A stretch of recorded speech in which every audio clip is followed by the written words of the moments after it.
नमस्कार, इस वीडियो में आप सभी का स्वागत है।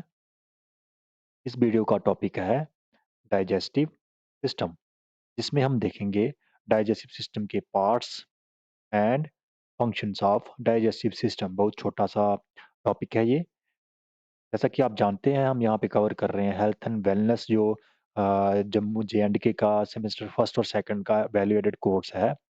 उसके सेकंड यूनिट का टॉपिक है body systems and common diseases. तो वो वाला हम टॉपिक कवर कर रहे हैं। इसमें हमने पहले स्केलेटल सिस्टम और मस्कुलर सिस्टम कवर कर लिया है। आज हम कवर करेंगे डाइजेस्टिव सिस्टम। तो चलिए शुरू करते हैं। इसी एक फ़ोटो से हम पूरा डाइजेस्टिव सिस्टम समझ लेंगे। तो डाइजेस्टिव सिस्टम सबसे पहले हमने देखना है कि डाइजेस्टिव सिस्टम में कौन-कौन से पार्ट्स होते हैं। Digestive system is consist of. इसमें और क्या होता है डाइजेस्टिव सिस्टम में? सबसे पहले आपको पता है माउथ, आप खाना खाते हो माउथ से, ये हो गया माउथ। ठीक है? उसके बाद दूसरा पार्ट आता है, खाना माउथ से आगे जाता है, एक पाइप होती है, एक ट्यूब होती है जिसको बोलते हैं फेरिनेक्स। यहाँ पे लिखा नहीं है, मैं लिख देता हूँ। PHARYNX। फेरिनेक्स एक ट्यूब होती है जो आपके गले में, माउथ में जब खाना मुँह में का खाना डालते हो आप, खाना चबाने के बाद आपका खाना जाता है गले में, तो वो उस गले वाली जो ट्यूब है उसको बोलते हैं, गर्दन में जो ट्यूब होती है उसको बोलते हैं फेरिनेक्स। वहाँ से फिर खाना जाता है आपके चेस्ट की तरफ, तो एक पाइप लगी होती है, ठीक है?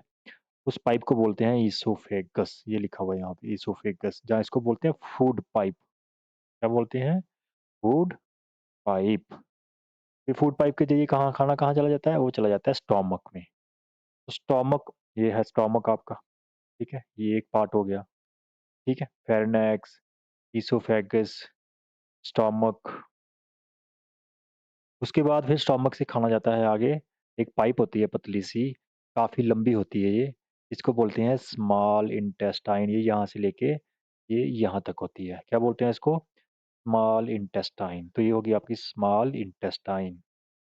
स्मॉल इंटेस्टाइन के बाद खाना जाता है आपका, एक ग्रीन वाली जो पाइप दिख रही है, बड़ी-सी लार्ज है ये, ज़्यादा चौड़ी है, इसको बोलते हैं लार्ज इंटेस्टाइन। ये आपकी लार्ज इंटेस्टाइन। इसी के साथ-साथ ये तो हो गए हमारे पार्ट्स ऑफ गैस्ट्रोइंटेस्टाइनल ट्रैक्ट, जो सीधी-सीधी एक पाइप होती है। ये पाइप कहाँ से शुरू होती है? आपके माउथ से शुरू होगी। माउथ से शुरू होके खाना जाएगा आपका फेरिनेक्स के ज़रिए, ईसोफेगस, ईसोफेगस के ज़रिए खाना जाता है स्टोमक में, स्टोमक के ज़रिए फिर खाना जाता है आगे स्मॉल इंटेस्टाइन में। इस स्मॉल इंटेस्टाइन में घूमते-घूमते, काफ़ी लंबी पाइप होती है, घूमते-घूमते, घूमते-घूमते खाना जाता है आपका लार्ज इंटेस्टाइन में। फिर लार्ज इंटेस्टाइन में जाके एंड में हम जो वेस्ट प्रोडक्ट है उसको बॉडी से बाहर निकाल देते हैं। ये तो हो गया सीधा-सीधा एक ट्रैक, सीधा-सीधा रास्ता जिसको बोलते हैं गैस्ट्रोइंटेस्टाइनल ट्रैक्ट, ठीक है? इसी के साथ-साथ डाइजेस्टिव सिस्टम में कुछ असिस्टिंग ऑर्गन्स भी होते हैं। असिस्टिंग मतलब जो हेल्प करते हैं डाइजेशन में। जैसे आपको यहाँ पे दिख रहा है, ये क्या लिखा हुआ है, सलाइवरी ग्लैंड्स।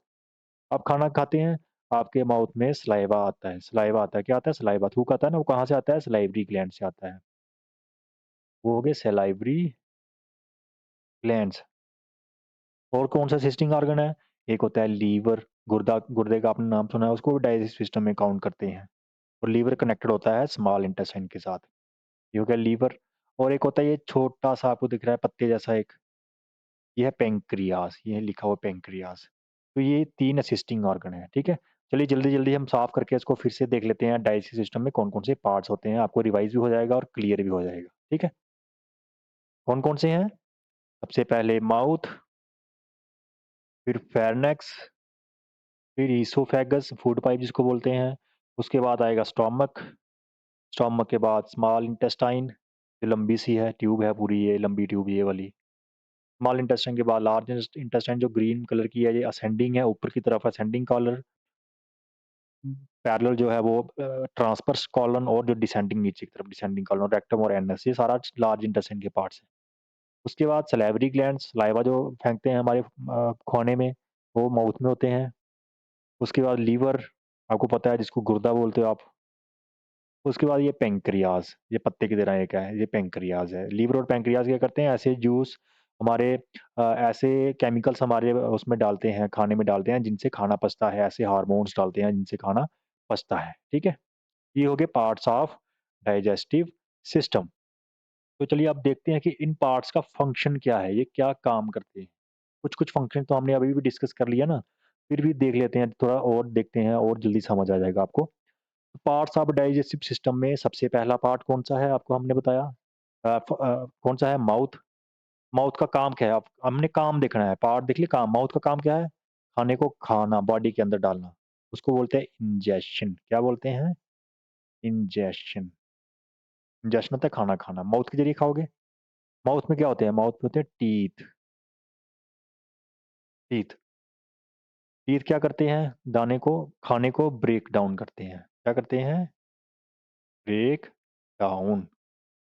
ब्रेक डाउन को क्या बोलते हैं? डाइजेशन। काटना, डाइजेशन करना। तो दाँत क्या करते हैं? ब्रेक डाउन करते हैं, लेकिन दाँत जो है कौन-सा ब्रेक डाउन करते हैं? फ़ोर्स लगाते हैं ना दाँत, काटते हैं ना, इसको बोलते हैं मैकेनिकल डाइजेशन। मैकेनिकल डाइजेशन, दाँत करते हैं जो। फिर माउथ में आपको पता है सलाइवरी ग्लैंड्स हमने बताया आपको माउथ में होते हैं। ये माउथ में डालते हैं सलाइवा, सलाइवा डालते हैं। क्या डालते हैं? सलाइवा। सलाइवा जो है वो क्या करता है? वो भी डाइजेशन ही करता है। लेकिन सलाइवा कौन-सी डाइजेशन करता है? केमिकल। मतलब केमिकल के हेल्प से खाने को तोड़ना, केमिकल डाइजेशन, फ़ोर्स की हेल्प से खाने को तोड़ना, मैकेनिकल डाइजेशन। तो दाँत करते हैं मैकेनिकल डाइजेशन, दा सलाइवा करता है केमिकल डाइजेशन, जो सलाइवरी ग्लैंड से सलाइवा निकलता है। उसमें एंजाइम्स होते हैं, वो खाने को पचाते हैं। इसलिए जब भी आप खाने को खाते हो और जब आप ज़्यादा देर अगर किसी रोटी को अपने मुँह में उसको चबाओगे ज़्यादा देर, चबाने से क्या होगा वहाँ वही आपको मीठी लगना शुरू हो जाती है। क्यों लगती है मीठी? क्योंकि सलाइवा जो है उसमें एंजाइम होता है और वो एंजाइम हमारे बॉडी में जो हमारे खाने में कार्बोहाइड्रेट होते हैं, कार्ब्स जिसको बोलते हैं, कार्बोहाइड्रेट होते हैं, उनको क्या बना देता है वो ग्लूकोज़ बना देता है। और ग्लूकोज़ मीठा होता है, इसलिए अब अगर आप ज़्यादा देर तक अपनी किसी भी रोटी को चबाओगे तो वो आपको मीठी लगना शुरू हो जाएगी, ठीक है? जिसमें भी कार्बोहाइड्रेट होंगे। कार्बोहाइड्रेट का क्या बनता है? ग्लूकोज़। प्रोटीन का क्या बनता है? अमाइनो एसिड, शॉर्ट में लिख रहा हूँ। फैट का क्या बनता है? फैटी एसिड, ठीक है? तो आपने खाना खाया, इंजेक्शन माउथ से हुआ, माउथ में ही दाँतों ने काटा, मैकेनिकल ब्रेकडाउन किया, मैकेनिकल डाइजेशन करी और सलाइवरी ग्लैंड से सलाइवा फेंका, केमिकल ब्रेकडाउन हुआ। उसके बाद माउथ से खाना जाता है फेरिंक्स में। आपको बताया था ना यहाँ फेरिंक्स होती है। ये ट्यूब इस एरिया को फेरिंक्स बोलते हैं। यहाँ पे कोई भी डाइजेशन नहीं होती है, ना मैकेनिकल डाइजेशन होती है, ना केमिकल डाइजेशन। फिर उसके बाद खाना जाता है ईसोफेगस में, फूड पाइप में, वहाँ पे भी कोई डाइजेशन नहीं होती है। फिर खाना जाता है आपका कहाँ? ये स्टमक में। जब स्टमक में पहुँचता है, स्टमक में डाइजेशन होती है। स्टमक में मैकेनिकल डाइजेशन भी होती है और केमिकल डाइजेशन भी होती है, ठीक है? स्टमक के बाद खाना जाता है स्मॉल इंटेस्टाइन में। स्मॉल इंटेस्टाइन में क्या होता है? स्मॉल इंटेस्टाइन में आपको पता है जो लीवर है, ये ब्लू कलर की दिख रही है आपको, ये ब्लू कलर की पाइप, ये कहाँ जा रही है? ये स्मॉल इंटेस्टाइन में जा रही है और इधर से पैंक्रियाज़ भी कनेक्टेड है उसके साथ। तो पैंक्रियाज़ और लीवर दोनों का जूस जो है, दोनों का जो एंजाइम्स हैं, दोनों के हार्मोन्स जो भी एंजाइम्स होंगे दोनों प्रोड्यूस करते हैं, वो दोनों कहाँ जाते हैं? स्मॉल इंटेस्टाइन में खाने के साथ मिक्स हो जाते हैं। फिर वो खाने को केमिकली और डाइजेस्ट करते हैं और सिंपलर फॉर्म में तोड़ते हैं खाने को। जो कार्बोहाइड्रेट है उनको ग्लूकोज़ बना देते हैं, प्रोटीन को अमीनो एसिड बना देते हैं और फैट को फैटी एसिड और ग्लिसरॉल बना देते हैं हमारे एंजाइम्स जो किसमें पाए जाते हैं? जो आपके पैंक्रियाज़ और लीवर से निकलते हैं और स्मॉल इंटेस्टाइन में चले जाते हैं। स्मॉल इंटेस्टाइन में डाइजेशन तो होगी, उसके बाद स्मॉल इंटेस्टाइन में ही जो ग्लूकोज़ बनेगा वो ब्लड में चला जाएगा, जो अमीनो एसिड बनेंगे प्रोटीन के वो भी ब्लड में चले जाएँगे, जो फैट के फैटी एसिड बनेंगे वो भी ब्लड में चले जाएँगे, जो विटामिन्स और मिनरल्स टूटेंगे वो भी ब्लड में चले जाएँगे। उसको बोलते हैं एब्ज़ॉर्प्शन, ब्लड में एब्ज़ॉर्ब हो जाना। स्मॉल इंटेस्टाइन में ही खाना ब्लड में एब्ज़ॉर्ब भी हो जाता है। एब्ज़ॉर्ब होने के बाद फिर खाना जाता है आगे लार्ज इंटेस्टाइन में। लार्ज इंटेस्टाइन में क्या होता है, यहाँ पे भी एब्ज़ॉर्प्शन होती है, लेकिन किसकी एब्ज़ॉर्प्शन होती है? यहाँ पे एब्ज़ॉर्प्शन होती है वाटर की। किसकी? वाटर जो है लार्ज इंटेस्टाइन में जाके ब्लड में चला जाता है।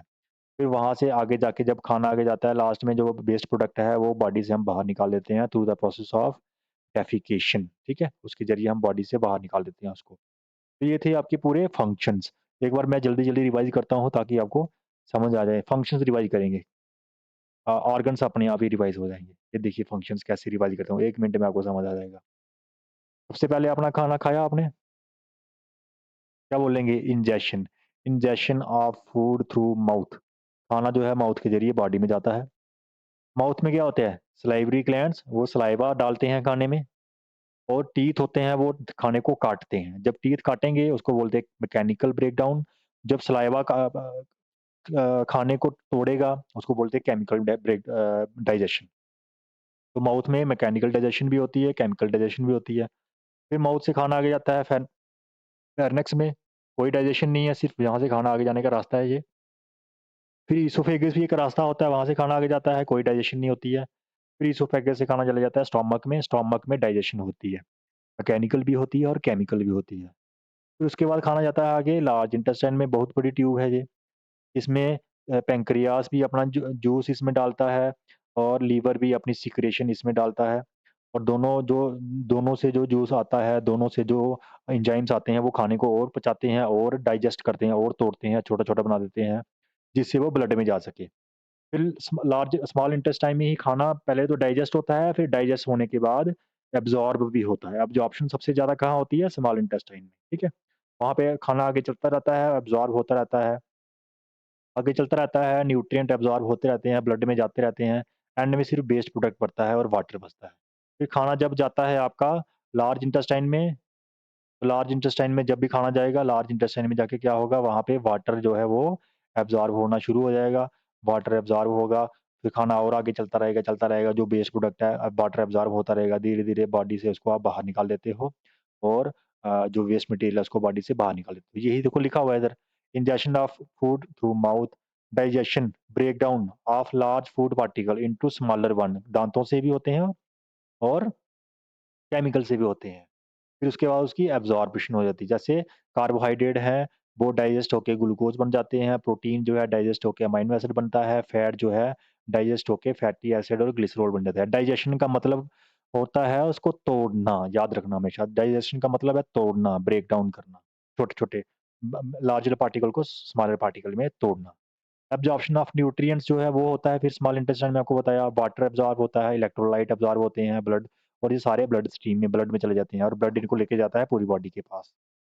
फिर एक्सक्रीशन होता है, जो आपने रेज़िड्यू बचा, जो वेस्ट प्रोडक्ट बचे उसको बॉडी से आप बाहर निकाल सकते देते हो through the process of defecation.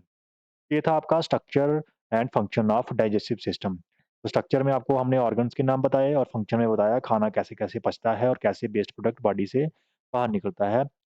ये पूरा हमने प्रोसेस देखा है, ये हमारा टॉपिक था डाइजेस्टिव सिस्टम। लिखने के लिए इतना बड़ा नहीं है, लिखने के लिए बस ये ही है। नाम लिखने हैं आपने mouth, pharynx, oesophagus, stomach, small intestine, large intestine, liver, pancreas, salivary glands. ये स्ट्रक्चर हो गया, नाम हो गया। फंक्शन में आपने लिखना है इंजेक्शन माउथ के ज़रिए होता है और डाइजेशन जो होता है स्मॉल इंटेस्टाइन में होता है और एब्ज़ॉर्प्शन भी होता है डाइजेशन के बाद। फिर उसके बाद जो वेस्ट मटीरियल है उसको एक्सक्रीट कर देते हो। ये फंक्शन होगी। ठीक है? और भी शॉर्ट लिखना हो तो आप सिर्फ़ सिर्फ़ लिख सकते हो कि injection of food, digestion of food, absorption of food and excretion of waste product. ऐसा लिख दोगे तो भी चल जाएगा अगर बिल्कुल शॉर्ट आंसर क्वेश्चन आया है आपको। तो ये थे आपके structure and function of digestive system बिल्कुल सिंपल फॉर्म में। इसी तरह से हम बाकी वाले सिस्टम्स को भी कवर करेंगे। इससे पहले हमने एक कवर किया है मस्कुलर सिस्टम और स्केलेटल सिस्टम। इसके बाद हम कवर करेंगे बाकी वाले जैसे रेस्पिरेटरी सिस्टम है, सर्कुलेटरी सिस्टम है, सारे जितने 11 के 11 सिस्टम हैं, वन बाय वन हम कवर करेंगे। अगर आपको वीडियो अच्छी लगी तो इसको लाइक करें ज़रूर और कमेंट करें। अगर आपको कोई इम्प्रूवमेंट चाहिए टीचिंग मेथड में, तरीके में पढ़ाने के तो भी कमेंट करें और हमारे चैनल को सब्सक्राइब भी करें। चलिए मिलते हैं नेक्स्ट वीडियो में। Till then take care, good bye, thank you.